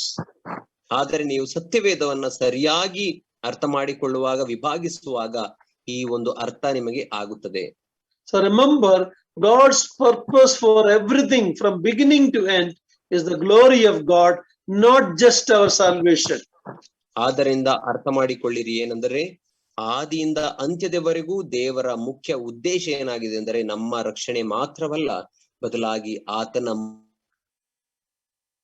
ಮಹಿಮೆಯೂ ಕೂಡ ಅದರಲ್ಲಿ ಇದೆ. That is that the glory of God is the end purpose for everything God is doing. ದೇವರು ಮಾಡುವಂತ ಎಲ್ಲಾ ಕಾರ್ಯಗಳಿಗೂ ಇರುವಂತ ಅಂತ್ಯದ ಉದ್ದೇಶ ಏನೆಂದರೆ ಆತನ ಮಹಿಮೆ. That understanding will change our life. ಆ ಒಂದು ಅರ್ಥ ಮಾಡಿಕೊಳ್ಳುವಾಗ ನಮಗೆ ಸ್ಪಷ್ಟವಾಗಿ ಅರ್ಥವಾಗುತ್ತದೆ. Otherwise we will be the sender. Okay, God did all this for my salvation, our salvation, then we become the sender. But when everything God does is for his glory, God will he become the sender of everything, not man. ಇಲ್ಲವಾದರೆ ನಾವು ನಮ್ಮನ್ನೇ ಕೇಂದ್ರ ಬಿಂದುವಾಗಿ ಇಟ್ಟುಕೊಂಡು ದೇವರು ಮಾಡಿದಂತ ಎಲ್ಲಾ ಕಾರ್ಯಗಳು ನನ್ನ ಮಹಿಮೆಗಾಗಿ, ನನಗಾಗಿ ಎಂಬುದಾಗಿ ನಾವು ನೆನೆಸುತ್ತೇವೆ. ಆದರೆ ದೇವರನ್ನ ನಾವು ಕೇಂದ್ರ ವ್ಯಕ್ತಿಯಾಗಿ ಇಟ್ಟುಕೊಳ್ಳುವಾಗ ನಮಗೆ ಅರ್ಥವಾಗುವಂತದ್ದೇನೆಂದರೆ ಆತನು ಮಾಡಿದಂತ ಎಲ್ಲಾ ಕಾರ್ಯಗಳು ಮತ್ತು ಮುಂದೆ ಮಾಡುವಂತ ಕಾರ್ಯಗಳು ಆತನ ಮಹಿಮೆಗಾಗಿಯೇ ಇವೆ ಎಂಬುದಾಗಿ ಅರ್ಥವಾಗುತ್ತದೆ. Of course, like the psalmist, we may say, why are you considerate of when we look at the creation, why did you consider man? We can ask that, but it is all for God's glory. ಅದೇ ಕೀರ್ತನೆಗಾರನು ಹೇಳುವ ಹಾಗೆ, ಮಾನವನನ್ನ ನೀನು ಯಾಕೆ ಲಕ್ಷಿಸಬೇಕು? ಈ ಸೃಷ್ಟಿಯನ್ನ ನೋಡುವಾಗ ಮಾನವನು ಅಲ್ಪನು, ಆತನನ್ನ ಯಾಕೆ ಲಕ್ಷಿಸಬೇಕು ಎಂಬುದಾಗಿ ಆತನು ಕೇಳುವ ಹಾಗೆ ನಾವು ಪ್ರಶ್ನೆಯನ್ನ ಕೇಳಬಹುದು. ಆದರೆ ಅದಕ್ಕೆ ಉತ್ತರ ಏನಂದ್ರೆ ದೇವರ ಮಹಿಮೆಗಾಗಿ. Yes, we benefited by our salvation, we were saved, but the ultimate purpose is God's glory. ಹೌದು, ನಮಗೆ ರಕ್ಷಣೆ ಎಂಬಂತದ್ದು ಅದು ಫಲವಾಗಿ ಅಥವಾ ಬಹುಮಾನವಾಗಿ ಕೊಡಲ್ಪಟ್ಟಿದೆ. ಆದರೆ ಇದೆಲ್ಲದರ ಅಂತ್ಯ ಉದ್ದೇಶ ಏನಂದ್ರೆ ದೇವರ ಮಹಿಮೆ. That will change our understanding of the word of God. ಈ ಅರ್ಥವನ್ನ ನಾವು ಮಾಡಿಕೊಳ್ಳುವಾಗ ದೇವರ ವಾಕ್ಯದ ಆ ಒಂದು ಕುರಿತಾದಂತಹ ಒಂದು ಮನೋಭಾವನೆ ನಮ್ಮದು ಬದಲಾಗುತ್ತದೆ. So we see different divisions in the word of God, different ages. ಆದ್ದರಿಂದ ದೇವರ ವಾಕ್ಯದಲ್ಲಿ ಅನೇಕ ಯುಗಗಳ ಕುರಿತಾದಂತಹ ವಿಭಾಗವನ್ನು ನಾವು ನೋಡಬಹುದು. There's the Old Testament and New Testament. ಹಳೆಯ ಒಡಂಬಡಿಕೆ ಮತ್ತು ಹೊಸ ಒಡಂಬಡಿಕೆ ಮತ್ತು ವಿಭಾಗ ಉಂಟು. There is Israel and the church. ಅಲ್ಲಿ ಇಸ್ರಾಯೇಲರು ಮತ್ತು ಸಭೆ ಎಂಬಂತ ವಿಭಾಗ ಉಂಟು. Lot of people today mix the Israel and church. ಅನೇಕ ಜನರು ಈ ದಿನ ಇಸ್ರಾಯೇಲರು ಮತ್ತು ಸಭೆ ಎನ್ನುವಂತದನ್ನ ಮಿಶ್ರಣ ಮಾಡಿಬಿಟ್ಟಿದ್ದಾರೆ. Israel is different, church is different. ಇಸ್ರಾಯೇಲರು ಬೇರೆ, ಸಭೆ ಬೇರೆ. Israel is God's earthly people and we are God's heavenly people. ಇಸ್ರಾಯೇಲರು ದೇವರ ಭೂಲೋಕದ ಜನರಾಗಿದ್ದಾರೆ, ನಾವು ದೇವರ ಸ್ವರ್ಗೀಯ ಜನರಾಗಿದ್ದೇವೆ. There are many reformed theologians and other theologians who believe that God is done with Israel and God is now only working through the church. ಅನೇಕ ಶಾಸ್ತ್ರಜ್ಞರು, ದೈವಶಾಸ್ತ್ರಜ್ಞರು ಹೇಳುವ ಪ್ರಕಾರ ದೇವರು ಈಗಾಗಲೇ ಇಸ್ರಾಯೇಲರ ವಿಷಯದಲ್ಲಿ ಬೇಸತ್ತು ಹೋಗಿದ್ದಾನೆ, ಈಗ ಆತನು ಸಭೆಯ ವಿಷಯದಲ್ಲಿ ಮಾತ್ರ ಇಷ್ಟವುಳ್ಳವನಾಗಿದ್ದಾನೆ ಎಂಬುದಾಗಿ ಹೇಳುತ್ತಾರೆ. They teach that Israel church is the new Israel. ಅವರು ಹೇಳುತ್ತಾರೆ ಈ ಸಭೆಯೇ ಅದು ಹೊಸ ಯೆರೂಸಲೇಮ್ ಆಗಿದೆ ಎಂಬುದಾಗಿ, ಇಸ್ರಾಯೇಲ್ ಆಗಿದೆ ಎಂಬುದಾಗಿ. But absolutely not. ಅದು ಶುದ್ಧ ಆ ರೀತಿ ಅಲ್ಲ. God has put Israel on the side now and he is working with the church. In the future, when the church is raptured, again God will deal with Israel. We see that in the tribulation time and in the millennium. ದೇವರು ಈಗ ಇಸ್ರಾಯೇಲರನ್ನ ಪಕ್ಕಕ್ಕೆ ಇಟ್ಟು ಸಭೆಯ ಮಧ್ಯದಲ್ಲಿ ಕಾರ್ಯ ಮಾಡುವವನಾಗಿದ್ದಾನೆ. ಆದರೆ ಸಭೆಯು ಎತ್ತಲ್ಪಟ್ಟ ನಂತರ ಆತನು ಮತ್ತೆ ಇಸ್ರಾಯೇಲರೊಟ್ಟಿಗೆ ಕಾರ್ಯ ಮಾಡುವವನಾಗಿ ಅವರನ್ನ ಆ ಒಂದು ಸಂಕಟ ಕಾಲದಲ್ಲಿ ಅವರೊಟ್ಟಿಗೆ ಕಾರ್ಯ ಮಾಡುವವನಾಗಿ ಕ್ರಿಸ್ತನ 1000 ವರ್ಷದ ಆಳ್ವಿಕೆಯಲ್ಲಿಯೂ ಕೂಡ ಅವರೊಟ್ಟಿಗೆ ಕಾರ್ಯ ಮಾಡುತ್ತಾನೆ. Church didn't replace Israel. ಸಭೆಯು ಅದು ಇಸ್ರಾಯೇಲನ್ನ ಸ್ಥಾನಪಲ್ಲಟ ಮಾಡಿಲ್ಲ. Israel had a past and a present and a future. ಇಸ್ರಾಯೇಲಿಗೆ ಭೂತಕಾಲ ಉಂಟು, ವರ್ತಮಾನ ಕಾಲ ಉಂಟು, ಭವಿಷ್ಯತ್ ಕಾಲ ಉಂಟು. and God will bring all his plan to the conclusion at the end of the ages. ದೇವರು ತನ್ನ ಎಲ್ಲಾ ಯೋಜನೆಗಳನ್ನ ಆತನು ಸಮಾಪ್ತಿ ಮಾಡುವುದು ಯಾವಾಗ ಅಂದರೆ ಈ ಎಲ್ಲಾ ಯುಗಗಳ ಅಂತ್ಯದಲ್ಲಿ. Apostle Paul mentions two dispensations. One we will read in Ephesians 1:10. Please read that. With that, one or two things I'll close it. Ephesians 1:10. ಪೌಲನು ಎರಡು ವಿಧವಾದಂತಹ ಯುಗಗಳ ಕುರಿತಾಗಿ ಆತನು ಮಾತನಾಡುವವನಾಗಿದ್ದಾನೆ. ಈ ಎರಡು ಯುಗಗಳ ಕುರಿತಾಗಿ ಮಾತನಾಡಿ ನಾನು ಅಧ್ಯಯನವನ್ನು ಮುಗಿಸುತ್ತೇನೆ. ಮೊದಲನೇದಾಗಿ ಎಫೆಸದವರಿಗೆ ಬರೆದ ಪತ್ರಿಕೆ 1ನೇ ಅಧ್ಯಾಯ 10ನೇ ವಚನ. Please read that. ತಾನು ಕಾಲವು ಪರಿಪೂರ್ಣವಾದಾಗ ನಿರ್ವಹಿಸಬೇಕಾದ ಒಂದು ಕೃಪೆಯುಳ್ಳ ಸಂಕಲ್ಪವನ್ನು ಆತನು ಕ್ರಿಸ್ತನಲ್ಲಿ ಮೊದಲೇ ನಿಷ್ಕರ್ಷೆ ಮಾಡಿಕೊಂಡಿದ್ದನು. ಅದೇನೆಂದರೆ ಭೂಪರಲೋಕಗಳಲ್ಲಿರುವ ಸಮಸ್ತವನ್ನು ಕ್ರಿಸ್ತನಲ್ಲಿ ಒಂದಾಗಿ ಕೂಡಿಸಬೇಕೆಂಬುದೇ. ಕ್ರಿಸ್ತನಲ್ಲಿಯೇ ಸಮಸ್ತವು ಒಂದಾಗುವುದು. This is mainly talking about the future millennium. ಇದು ಬಹುಶಃ ಮಾತನಾಡುತ್ತಿರುವಂತದ್ದು ಮುಂದೆ ಬರುವಂತ ಕ್ರಿಸ್ತನ 1000 ವರ್ಷದ ಆಳ್ವಿಕೆಯ ಕುರಿತಾಗಿ. When the Lord taught us to pray, thy kingdom come, it's talking about the millennium rule of Jesus Christ on the earth. ಯೇಸು ಕ್ರಿಸ್ತನು ನಮಗೆ ಪರಲೋಕದ ಪ್ರಾರ್ಥನೆಯನ್ನ ಕಲಿಸಿಕೊಟ್ಟಾಗ ಅಲ್ಲಿ ಪ್ರಾರ್ಥನೆ ಮಾಡುವುದಕ್ಕೆ ಹೇಳುವಾಗ ನಿನ್ನ ರಾಜ್ಯವು ಬರಲಿ ಎಂಬುದಾಗಿ ಆತನು ಪ್ರಾರ್ಥಿಸುವುದನ್ನು ನಾವು ನೋಡುತ್ತೇವೆ. ಅದರ ಅರ್ಥ ದೇವರ ಯೇಸು ಕ್ರಿಸ್ತನ 1000 ವರ್ಷದ ಆಳ್ವಿಕೆಯು ಭೂಮಿಯ ಮೇಲೆ ಸ್ಥಾಪಿಸಲ್ಪಡಲಿ ಎಂಬುದಾಗಿ ಅರ್ಥವಾಗಿದೆ. But then you turn to Ephesians 3 verse 2 and 9, we see about another age. ಆದರೆ ನಾವು ಎಫೆಸ 3ನೇ ಅಧ್ಯಾಯ 2ನೇ ವಚನ ಮತ್ತು 9ನೇ ವಚನವನ್ನು ನಾವು ನೋಡುವಾಗ ಅಲ್ಲಿ ಇನ್ನೊಂದು ಯುಗದ ಕುರಿತಾಗಿ ಆತನು ಮಾತನಾಡುತ್ತಾನೆ. Please read that. Ephesians 3, 2 and 9. ಎಫೆಸದವರಿಗೆ ಬರೆದ ಪತ್ರಿಕೆ 3ನೇ ಅಧ್ಯಾಯ 2ನೇ ವಚನ ಮತ್ತು 9ನೇ ವಚನ. ನಿಮಗೋಸ್ಕರ ನಿರ್ವಹಿಸುವುದಕ್ಕಾಗಿ ದೇವರು ನನಗೆ ಕೃಪೆಯಾಗಿ ಕೊಟ್ಟ ಕೆಲಸವನ್ನು ಇದುವರೆಗೆ ಗುಪ್ತವಾಗಿದ್ದ ಒಂದು ಸಂಗತಿ ದೈವ ಪ್ರಕಟಣೆಯಿಂದ ನನಗೆ ತಿಳಿಸಲ್ಪಟ್ಟಿತೆಂಬುದನ್ನು ನೀವು ಕೇಳಿದ್ದೀರಲ್ಲ. 9ನೇ ವಚನ. ನಾನು ಕ್ರಿಸ್ತನ ಅಪ್ರಮೇಯವಾದ ಐಶ್ವರ್ಯದ ವಿಷಯವಾದ ಶುಭ ಸಮಾಚಾರವನ್ನು ಅನ್ಯ ಜನರಿಗೆ ಪ್ರಸಿದ್ಧಿಪಡಿಸುವ ಹಾಗೆಯೂ ಸಮಸ್ತವನ್ನು ಸೃಷ್ಟಿಸಿದ ದೇವರಲ್ಲಿ ಆದಿಯಿಂದ ಮರೆಯಾಗಿದ್ದ ಮರ್ಮವು ಪ್ರಕಟವಾಗುವ ವಿಧ ಎಂತದೆಂದು ತಿಳಿಸುವ ಹಾಗೆಯೂ ದೇವ ಜನರೊಳಗೆ ಅತ್ಯಲ್ಪನಾದ ನನಗೆ ಅನುಗ್ರಹಿಸೋಣವಾಯಿತು. If the earlier verse is talking about the millennium reign of the Lord, ಹಿಂದೆ ನಾವು ಓದಿದಂತಹ ವಚನ ಭಾಗವು ಅದು ಕ್ರಿಸ್ತನ 1000 ವರ್ಷದ ಆಳ್ವಿಕೆ ಕುರಿತಾಗಿ ಮಾತನಾಡುವುದಾಗಿದೆ. These verses are talking about the church age, the grace of God during the church age. ಈ ಈಗ ಓದಿದ ವಚನಗಳು ಅದು ಸಭಾಯುಗದಲ್ಲಿ ದೇವರ ಕೃಪೆಯ ಕುರಿತಾಗಿ ಮಾತನಾಡುವಂತದ್ದಾಗಿದೆ. It was a mystery in the Old Testament. ಇದು ಹಳೆಯ ಒಡಂಬಡಿಕೆಯಲ್ಲಿ ಬಚ್ಚಿಟ್ಟಲ್ಪಟ್ಟಿದ್ದಂತಹ ಒಂದು ಮರ್ಮವಾಗಿತ್ತು. The Jews and Gentiles will be members of the same body without any distinction. It was unbelievable to a Jew. ಯಹೂದ್ಯರು ಮತ್ತು ಅನ್ಯ ಜನರು ಕ್ರಿಸ್ತನೆಂಬಂತ ದೇಹದ ಮೂಲಕ ಒಂದೇ ಜನಾಂಗವಾಗುತ್ತಾರೆ ಎಂಬಂತ ಈ ಸತ್ಯಾಂಶವು ಯಹೂದ್ಯರು ಎಂದಿಗೂ ಅಂಗೀಕರಿಸಿಕೊಳ್ಳಲಿಕ್ಕೆ ಸಾಧ್ಯವಾಗದ ಸತ್ಯಾಂಶವಾಗಿತ್ತು. They considered Gentiles as dogs. ಅವರು ಅನ್ಯ ಜನರನ್ನ ನಾಯಿಗಳು ಎಂಬುದಾಗಿ ನೆನೆಸುತ್ತಿದ್ದರು. They never thought there will be such a fellowship, a unity in the body. So that's why Paul calls it a mystery. ಆ ಯಹೂದ್ಯರು ಎಂದಿಗೂ ಅನ್ಯ ಜನರೊಟ್ಟಿಗೆ ನಾವು ಒಂದೇ ದೇಹವಾಗುತ್ತೇವೆ ಎಂಬುದಾಗಿ ನೆನೆಸಿರಲಿಲ್ಲ. ಆದ್ದರಿಂದಲೇ ಪೌಲನು ಈ ಒಂದು ಸತ್ಯಾಂಶವನ್ನ ಮರ್ಮ ಎಂಬುದಾಗಿ ಕರೆಯುತ್ತಾನೆ. And Paul said that when he was tried before the Jews and Herod, finally he said, I am going to the Gentiles. ಪೌಲನನ್ನ ಯಹೂದ್ಯರು ಮತ್ತು ಹೆರೋದನ ಮುಂದೆ ಆತನ ನ್ಯಾಯ ವಿಚಾರಣೆ ಮಾಡುವಾಗ ಆತನು ಹೇಳುತ್ತಾನೆ, ಕೊನೆಯದಾಗಿ ನಾನು ಅನ್ಯ ಜನರ ಬಳಿಗೆ ಹೋಗುತ್ತೇನೆ ಎಂದು ಹೇಳುತ್ತಾನೆ. And that word was so unbelievable. They hated that word and they said, Paul, you should not leave. You are not fit to live.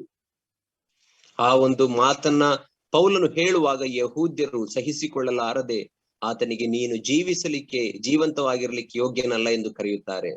See, that was the attitude of the Jews. They thought they were a privileged people. They are the only ones. Even the apostles had difficulty understanding that. You remember when Peter went to Cornelius' house, God had to show him a vision to say that, but the Lord has sanctified, don't call it unholy or nominal. So God had to even work in the apostles' life to make them understand that the new age has come when the Jew and Gentile will be members of the same body. What a marvelous truth. ಯಹೂದ್ಯರಿಗೆ ಈ ಸತ್ಯಾಂಶವನ್ನ ಅರಗಿಸಿಕೊಳ್ಳಲಿಕ್ಕೆ ಕಷ್ಟವಾಗಿತ್ತು. ಏನೆಂದರೆ ಯಹೂದ್ಯರು ಮತ್ತು ಇಸ್ರಾಯೇಲರು ಒಂದೇ ದೇಹದ ಅಂಗವಾಗುತ್ತಾರೆ. ಇಸ್ರಾಯೇಲರು ಮತ್ತು ಅನ್ಯ ಜನರು ಅವರು ಒಂದೇ ದೇಹದ ಅಂಗವಾಗುತ್ತಾರೆ ಎಂಬುದಾಗಿ ಅವರಿಗೆ ನೆನೆಸಿಕೊಳ್ಳಲಿಕ್ಕೂ ಕೂಡ ಸಾಧ್ಯವಿರಲಿಲ್ಲ. ಅದೇ ರೀತಿ ಅಪೋಸ್ತಲರಿಗೂ ಕೂಡ ಈ ಸತ್ಯಾಂಶವು ಅರ್ಥವಾಗಲಿಲ್ಲ. ನಾವು ನೋಡುವಾಗ ಪೇತ್ರನನ್ನ ದೇವರು ಕೊರ್ನೇಲಿಯನ ಬಳಿಗೆ ಹೋಗಲಿಕ್ಕೆ ಹೇಳುವಾಗ ಅನ್ಯ ಜನನಾದಂತಹ ಆ ಕೊರ್ನೇಲಿಯನ ಬಳಿಗೆ ಹೇಗೆ ಹೋಗುವುದು ಎಂಬುದಾಗಿ ಪೇತ್ರನು ಪ್ರಶ್ನೆ ಮಾಡುವಾಗ ದೇವರು ಅಲ್ಲಿ ಅನ್ಯ ಜನರನ್ನ ಮತ್ತು ಯಹೂದ್ಯರನ್ನ ಒಂದೇ ದೇಹವನ್ನಾಗಿ ಕ್ರಿಸ್ತನ ಮೂಲಕ ಮಾಡಲ್ಪಡುವುದನ್ನ ನಾವು ನೋಡುತ್ತೇವೆ. So we will stop the study today, and Lord willing, we will continue some more aspects about dispensationalism next week. But understand one thing, we are so privileged to be in the body of Christ. ಆದ್ದರಿಂದ ನಾನು ಇಲ್ಲಿಗೆ ಈ ಯುಗಗಳ ಕುರಿತಂತ ಅಧ್ಯಯನವನ್ನ ನಾನು ನಿಲ್ಲಿಸುವಂತವನಾಗಿರುತ್ತೇನೆ. ದೇವರ ಚಿತ್ತವಿರುವುದಾದರೆ ನಾವು ಮುಂದೆ ಆ ಒಂದು ಅಧ್ಯಯನವನ್ನು ಮುಂದುವರಿಸೋಣ. ನಾವು ಒಂದು ಸತ್ಯಾಂಶವನ್ನ ಅರ್ಥ ಮಾಡಿಕೊಳ್ಳಬೇಕು, ಏನೆಂದರೆ ನಾವು ಎಂತ ಭಾಗ್ಯವಂತರು, ದೇವರ ಆ ಒಂದು ಸೌಭಾಗ್ಯಕ್ಕೆ ನಾವು ಪಾತ್ರರಾಗಿದ್ದೇವೆ. I know some of this study may be little difficult for few.